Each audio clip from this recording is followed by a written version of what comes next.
त्र्यम्बकं यजामहे सुगन्धिं पुष्टिवर्धनं उर्वारुकमिव मृत्युर्मुक्षयमामृताय। नमः शिवाय नमः शिवाय। सुस्वागतम सर्वेषां। रविवार 5 फरवरी 2023 6:15 सुबह। सूर्योदय से पहले दर्शन कीजिए गंगेश्वर महादेव को। शुक्रवार के दिन रात मैंने मेरी एक माँ से रेणुका जी को सपने में देखा था और यहाँ पे आते ही श्री रामचंद्र जी का रामचरितमानस सुन रहा हूँ गंगेश्वर घाट में। तो रेणुका मातृ सम्मानम एक रचना किया हूँ, पहले सुन लीजिए, बाद में उसका हिंदी रूपांतर। सत्ययुगे पितृवाक्ये सत्यता कीदृशी स्थिता, परशुरामपुत्रेण सत्यता दर्शिता तथा। सूक्ष्मदृष्ट्या विचारेतु पितृवाचा परशुना, तत्क्षणान्मातृहत्या च विचलितं विना कृता। स्वमातृमानसमानं रक्षितं च महात्मना, भार्गवभृगुवंशीयो भार्गवप्रभुरूपिणा। रेणुकासुतरामेण ब्राह्मणधर्मधारिणा, क्षत्रियदर्पचूर्णेन सत्ये सत्यं प्रतिष्ठितं। त्रेतायुगे प्रभुरामो पितृसत्येन बन्धितः, 14 वर्षवने शूनिर्विचारन् धर्मरक्षितः। मर्यादायां स्थितो रामो रविवंशीयकिरणि, स्थिरकीर्त्यं शुभिश्चापि चादर्शेण विकीरति। प्रभुत्वेऽपि प्रभुतया कदाचिद्यो न मानितः, रामेवासो भवेत् काले कालरक्षकरूपिणा। द्वापरे कृष्णरामाभ्यां पालितमातृयोषधा, मातृत्वमानसम्मानं रक्षितमादरेण च।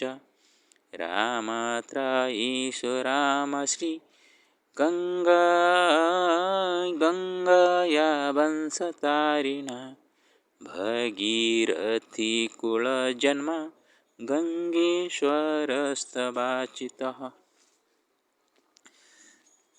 हिंदी रूपांतर। सत्ययुगे पितृवाक्ये सत्यता कीदृशी स्थिता, परशुरामपुत्रेण सत्यता दर्शिता तथा।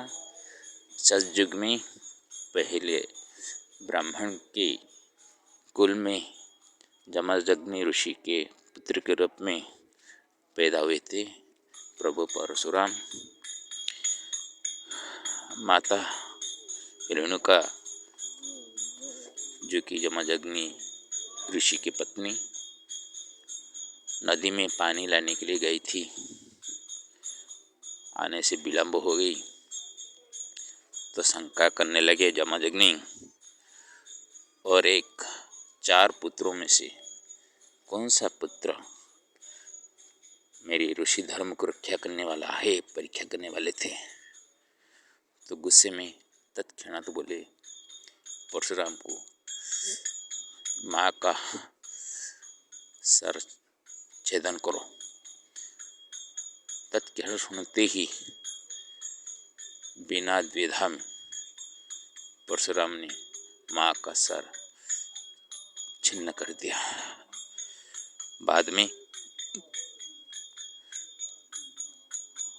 जानते थे कि पितृ सत्य में जो कार्य उन्होंने किया, पिता का तपबल उनको पता था। तो खुश होकर जब जमदग्नि ने वर मांगने बोले। तब उसने कहा, मेरे निर्दोष माँ की जो व्यथा है उससे आप छुटकारा दीजिए। तब रेणुका जी का मस्तक फिर से जोड़कर मृत्यु संजीवनी मंत्र से उनको जीवित करवाया। ये है परशुराम। पिताजी का भी वचन रहा, माताजी का भी जीवन रहा। और माताजी निर्दोष थी, इसीलिए पितृवाक्य का पालन करते हुए पितृ तप का विप्रभाव भगवान परशुराम ने दिखाया। आजकल बोलते हैं कि माँ का सर हत्या कर दिया, काट डाला, ये कैसा बेटा है? माँ को बेटा मारे, ये कभी धर्मोचित नहीं है। लेकिन जिस बातों के ऊपर अमल कर किया गया वो बातें सत्य के ऊपर आधारित होना चाहिए। तब जाके कहाँ पे कुछ भूल चूक हो जाए तो भी उसमें संशोधन किया जा सकता है। लेकिन जिसमें सत्यता न हो, आप कितने भी सही भी करें तो भी गलत हो जाते हैं। मिट्टी में बर्तन तैयार करने के है, इसीलिए आप बर्तन तैयार कर पाते हैं। मिट्टी में रेलगाड़ी बनाने का नहीं है। रेलगाड़ी चलने वाली है, उसको ईंधन का ज़रूरत है। मिट्टी में अब रेलगाड़ी दिखाने के लिए, खिलौने के लिए बना सकते हैं, लेकिन चला नहीं पाएंगे। ये है सत्य और झूठ का अंतर। सूक्ष्म दृष्ट्या विचारेतु पितृवाचा परशुना तत्क्षणान् मातृहत्या च विचलितं विना कृता।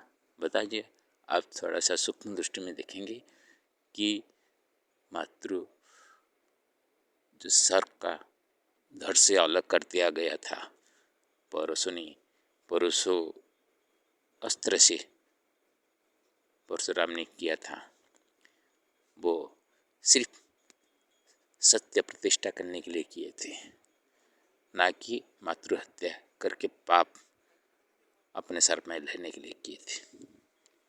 स्वमातृमानसमानं रखितं च महात्मना भार्गव भृगुवंशीयो भार्गव प्रभुरूपिण।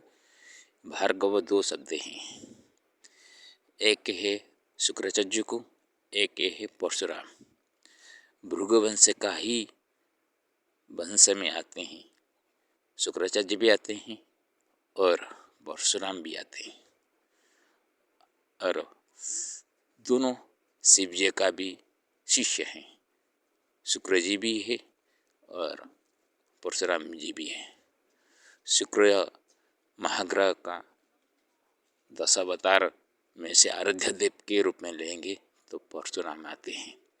इसलिए हमें भार्गव पद का 2 बार उच्चारण किया मैंने। देखिए वो अपने माँ का सम्मान कैसे रक्षा किए। सर धड़ से अलग कर दिया गया।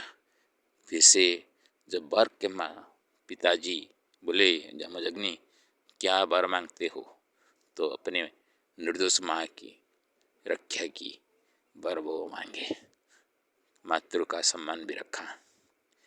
और शुक्रवार के रात में ही मेरे मासी रेणुका को देखा, वो मेरे ऊपर कुछ टीका टिप्पणी कर रही थी, तो मैं गुस्से में उसको कुछ बोल रहा था।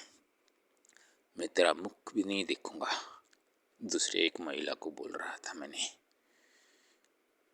एक महिला साखी के रूप में है और उसके सामने मैं रेणुका मासी को ऐसे गुस्से में कुछ बोल रहा हूँ।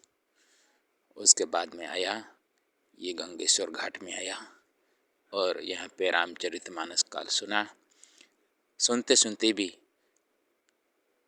12 बजे से 4 बजे इतने में दो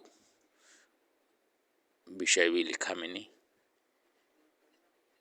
एक अष्टक बनाया और एक जाम्बवान कैसे हनुमान जी को समुद्र पार करने के लिए उस्काया।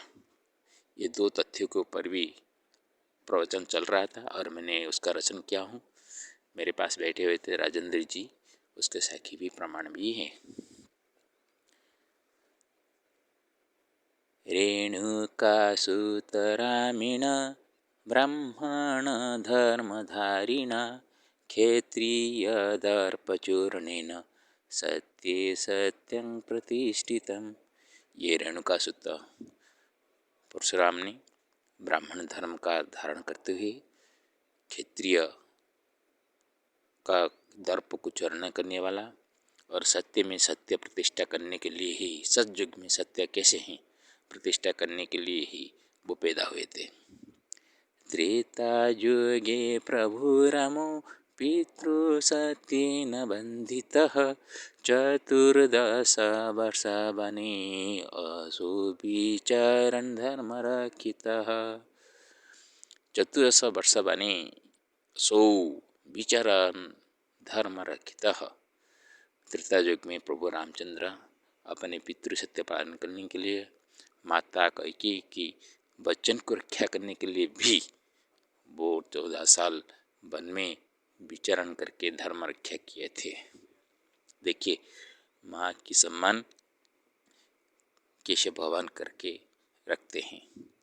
मर्यादायां स्थितो रामो रविवंशीय किरणी स्थिरकीर्त्यं शुभिश्चापि चादर्शेण विकीरति।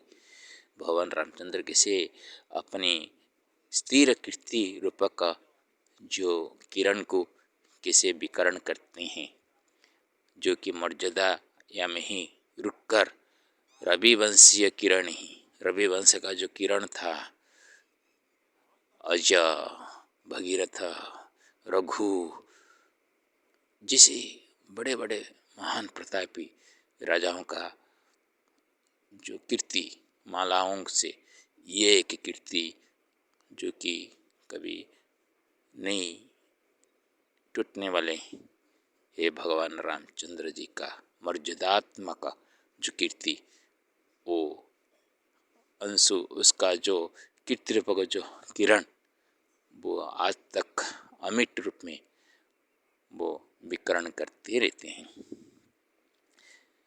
प्रभुते भी प्रभुतया कदाति जो न मानिता रामे वाशो भवेत् काले काल रक्षा करूपिणा। उनके पास प्रभुत्व होते हुए वो प्रभुता का प्रदर्शन करते नहीं, कभी भी नहीं माने हैं। ये है रामचंद्र, वो ही काल में पैदा होकर काल रक्षक रूप में वो संसार में आए थे। त्रेता युग में धर्म का प्रतिष्ठा करने के लिए, त्रेता एक काल का ही रक्षण करने के लिए शायद वो आए हुए होंगे। इसलिए त्रिपाद जो धर्म था, त्रिपाद धर्म के नाते उनको 14 साल वनवास का दंड दिया गया। ये दंड से धर्म का प्रतिष्ठा हुआ।